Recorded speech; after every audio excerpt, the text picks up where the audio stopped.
Here's something nobody tells you about King Baldwin IV of Jerusalem. He was not supposed to become a great warrior. He was not supposed to rule for long. And, according to the logic of his own time, he was barely supposed to be trusted with power at all. Because Baldwin had leprosy. In medieval Europe and the Middle East, the disease carried fear, stigma, and often total isolation. Many people believed it was a divine punishment. Others treated those who had it as if they were already dead. But Baldwin was not a commoner.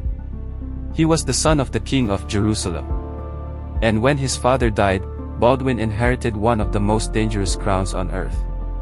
A kingdom surrounded by enemies. A throne surrounded by rivals. And a body that was slowly betraying him. This is the story of Baldwin IV, the teenage king who ruled Jerusalem while fighting a disease that should have ended his career before it began, and who still managed to defeat one of the greatest commanders of the medieval world, Saladin. Baldwin was born in 1161, the son of King Amalric I of Jerusalem. The kingdom of Jerusalem was not the peaceful biblical kingdom people might imagine.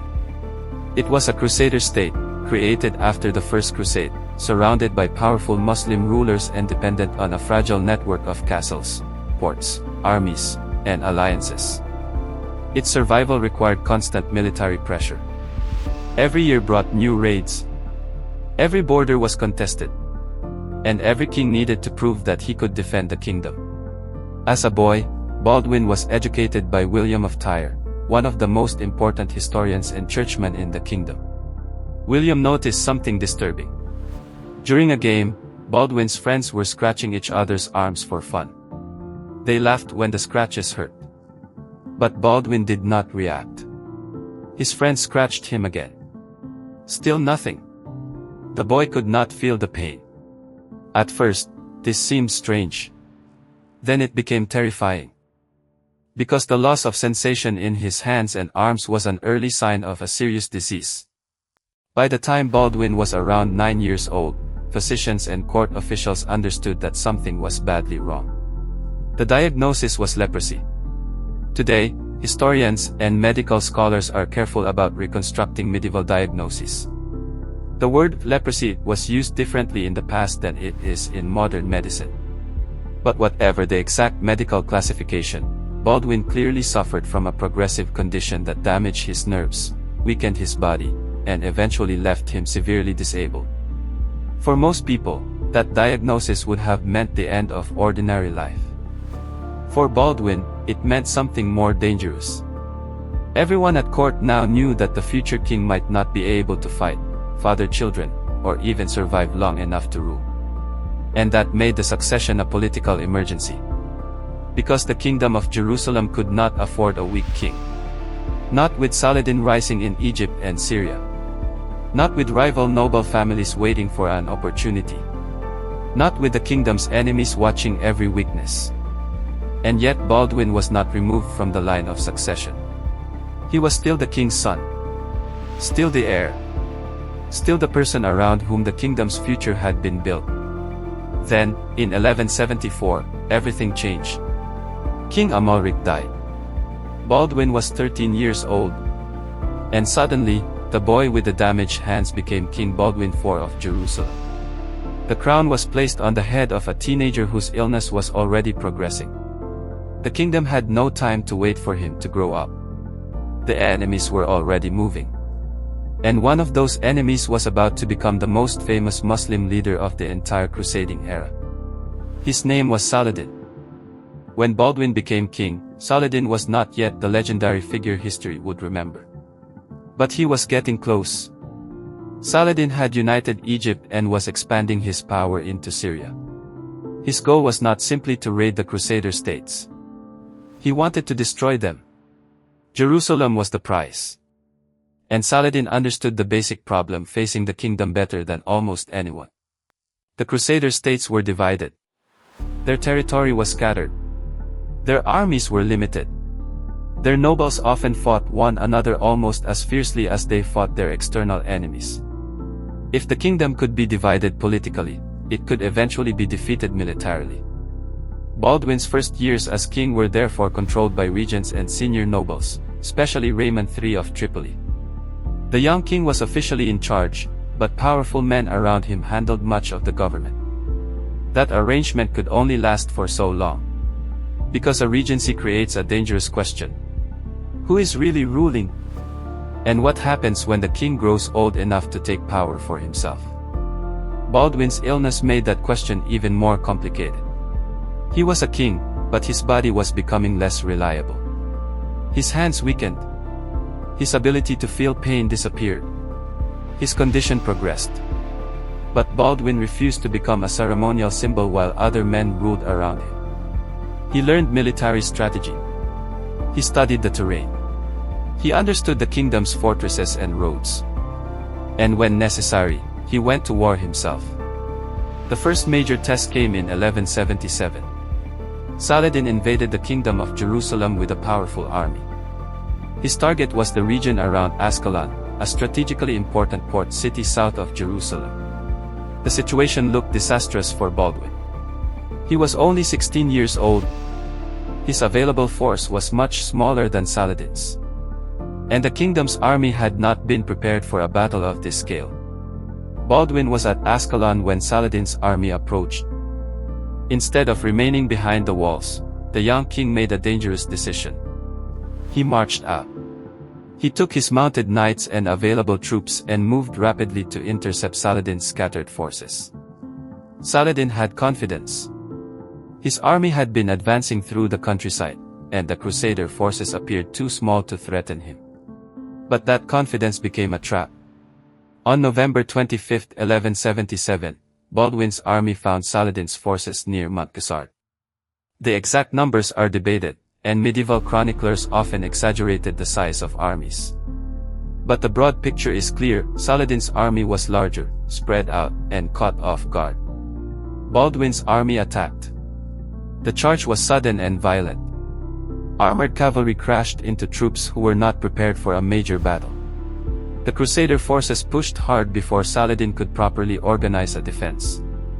And then the army that had seemed unstoppable began to collapse. Saladin barely escaped. His forces suffered a devastating defeat, and only a fraction of the army reportedly made it back to Egypt. The 16-year-old king had defeated Saladin. And Baldwin had done it while fighting a disease that many people believed made him unfit to rule. The victory transformed his reputation. He was no longer just the sickly boy who had inherited a doomed kingdom. He was a military king. A dangerous king. A king Saladin could not afford to underestimate. But Montgisard did not solve Jerusalem's problems. It only bought time. Saladin was still building power. The kingdom was still divided. And Baldwin's disease was still progressing. After Montgisard, Baldwin's reign became a constant struggle between military survival and political instability. The kingdom's nobles did not agree on how to deal with Saladin. Some favored diplomacy. Others wanted aggressive raids. Some wanted to defend the borders. Others wanted to expand their own influence. And behind every political debate was the same terrifying question: who would inherit the throne? Baldwin could not have children. His illness made the succession uncertain. That meant the future of Jerusalem depended not only on armies, but on marriages, alliances, and rival claims. Baldwin's sister Sibylla became central to the succession crisis. Whoever married her could eventually claim the crown. That made her marriage one of the most important political decisions in the entire kingdom. And it also made Baldwin's family life a battlefield of its own. While the nobles argued, Saladin kept attacking. In 1179, Baldwin's forces suffered a serious defeat at Marj Ayan. The king survived, but the loss showed that Montgisard had not made him invincible. Saladin was learning. He was adapting. And he knew that he did not need to destroy Jerusalem in one attack. He only needed to weaken it, isolate it, and wait for the right moment. Baldwin responded by defending the kingdom as aggressively as he could. In 1182, he confronted Saladin again at the Battle of Le Fourbelet. By then, Baldwin's illness had advanced significantly. He could no longer fight as easily as he once had. Some accounts describe him commanding from a litter rather than from horseback. But he remained present on the battlefield, and his presence mattered. Medieval armies were not modern bureaucracies. Their loyalty depended heavily on personal authority. The king's banner, the king's voice, and the king's willingness to remain in danger could determine whether an army stood or ran. Baldwin's soldiers knew that their king was physically suffering. They also knew that he had not abandoned them. That helped him maintain authority even as his body deteriorated. But Baldwin's greatest challenge was not only Saladin. It was the men inside his own kingdom. Some nobles believed the kingdom needed a more aggressive commander. Others feared that Baldwin's decisions were being influenced by rival families. And some saw the king's illness as an opportunity to gain power before he died. The most controversial figure was Guy of Lusignan, who married Sibylla and became increasingly important at court. Baldwin eventually came to distrust Guy's ability to lead. The king had defeated Saladin. He had watched armies collapse and recover. He understood the stakes. And he did not believe Guy could protect the kingdom. So Baldwin attempted to secure the succession another way. Sibylla had a young son, also named Baldwin. In 1183, Baldwin IV arranged for the child to be crowned co-king. The message was clear. If Baldwin IV died, the throne should pass to the boy, not automatically to Guy. But this solution created another problem. The kingdom now had rival centers of authority. There was the sick king, the child king, the child's mother, Guy of Lusignan, Raymond of Tripoli, the great noble families, and Saladin, waiting outside the walls. Jerusalem was becoming a political maze. And Saladin was preparing to turn that maze into a graveyard. In late 1183, Saladin attacked the fortress of Karak. The castle was hosting a wedding when the siege began. Inside were members of the royal family and some of the most powerful nobles in the kingdom. Saladin's forces surrounded the fortress and began pressing the attack. The situation was humiliating. The kingdom's nobles were celebrating a marriage while Saladin's army was already at the walls. But Baldwin could not allow Karak to fall. He gathered a relief force. By this point, his condition was so severe that he could barely move without assistance. He was not the image of a warrior king from a legend. He was physically weakened. His body was failing. But he still went with the army. According to later accounts, Baldwin had to be carried in a litter. The king could not fight in the way he once had. But he could still command. And when Saladin learned that Baldwin's relief army was approaching, he withdrew rather than risk another major confrontation. The fortress survived. The kingdom survived. But Baldwin's victory was becoming more difficult to measure in years. Every campaign took more from him. Every journey became harder. Every political crisis became more dangerous. He had defended Jerusalem against Saladin, but he could not defeat time. In 1185, Baldwin's illness finally brought his short reign to an end. He died in Jerusalem at around 24 years old, after ruling for 11 years. He had been king since childhood. He had spent his entire reign facing the same question. How long can a kingdom survive when its king is dying? The answer was not long.